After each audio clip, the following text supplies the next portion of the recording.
Hello प्रिय साथियों, आज हम एक बार फिर हाजिर हैं आपके साथ लेकर के चाणक्य नीति का 10वां अध्याय, जिसे सुन आप जीवन में अपने बहुत कुछ कर सकते हैं और दूसरों को परेशान भी कर सकते हैं। वीडियो अच्छी लगे तो लाइक, शेयर एंड सब्सक्राइब जरूर करना। चलिए शुरू करते हैं। चाणक्य नीति 10वां अध्याय। 1।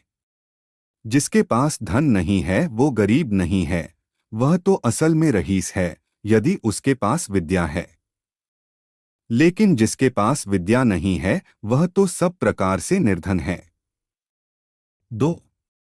हम अपना हर कदम फूंक फूंक कर रखे, हम छाना हुआ जल पिए, हम वही बात बोले जो शास्त्र सम्मत है, हम वही काम करें जिसके बारे हम सावधानी पूर्वक सोच चुके हैं।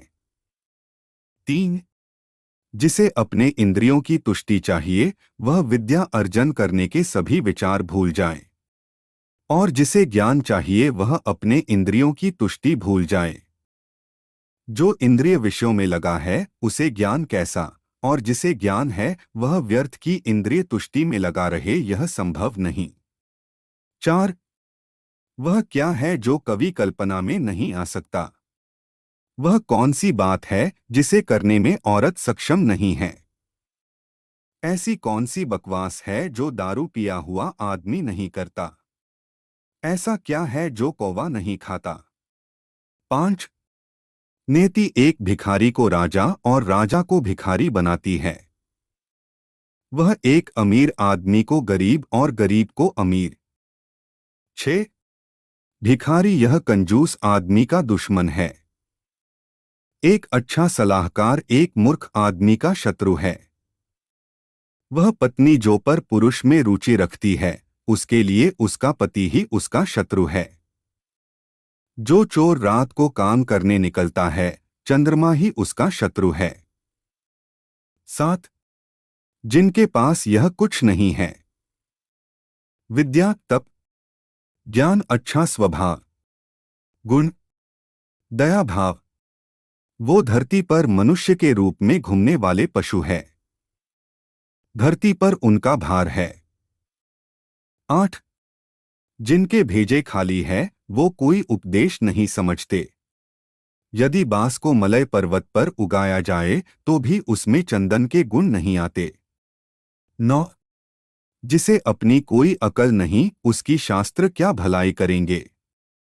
एक अंधा आदमी आईने का क्या करेगा? 10। एक बुरा आदमी सुधर नहीं सकता। आप पृष्ठ भाग को चाहे जितना साफ करे वो श्रेष्ठ भागों की बराबरी नहीं कर सकता। 11। अपने निकट संबंधियों का अपमान करने से जान जाती है, दूसरों का अपमान करने से दौलत जाती है। राजा का अपमान करने से सब कुछ जाता है। एक ब्राह्मण का अपमान करने से कुल का नाश हो जाता है।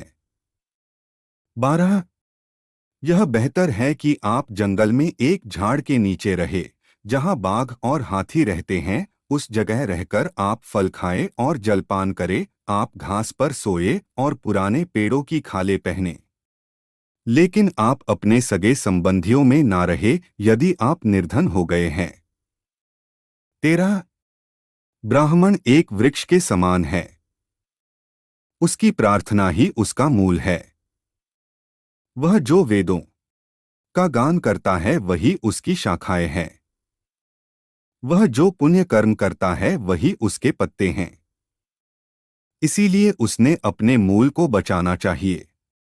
यदि मूल नष्ट हो जाता है तो शाखाएं भी ना रहेगी और पत्ते भी। 14। लक्ष्मी मेरी माता है, विष्णु मेरे पिता है, वैष्णव जन मेरे सगे संबंधी है, तीनों लोक मेरा देश है। 15। रात्रि के समय कितने ही प्रकार के पंछी वृक्ष पर विश्राम करते हैं। भोर होते ही सब पंछी दसों दिशाओं में उड़ जाते हैं। हम क्यों भला दुहक करें यदि हमारे अपने हमें छोड़कर चले गए। 16। जिसके पास में विद्या है वह शक्तिशाली है। निर्बुद्ध पुरुष के पास क्या शक्ति हो सकती है? एक छोटा खरगोश भी चतुराई से मदमस्त हाथी को तालाब में गिरा देता है। 17। हे विश्वंभर, तू सबका पालन करता है। मैं मेरे गुजारे की क्यों चिंता करूं जब मेरा मन तेरी महिमा गाने में लगा हुआ है। आपके अनुग्रह के बिना एक माता की छाती से दूध नहीं बह सकता और शिशु का पालन नहीं हो सकता। मैं हरदम यही सोचता हुआ, हे यदुवंशियों के प्रभु, हे लक्ष्मीपति, मेरा पूरा समय आपकी ही चरण सेवा में खर्च करता हूँ।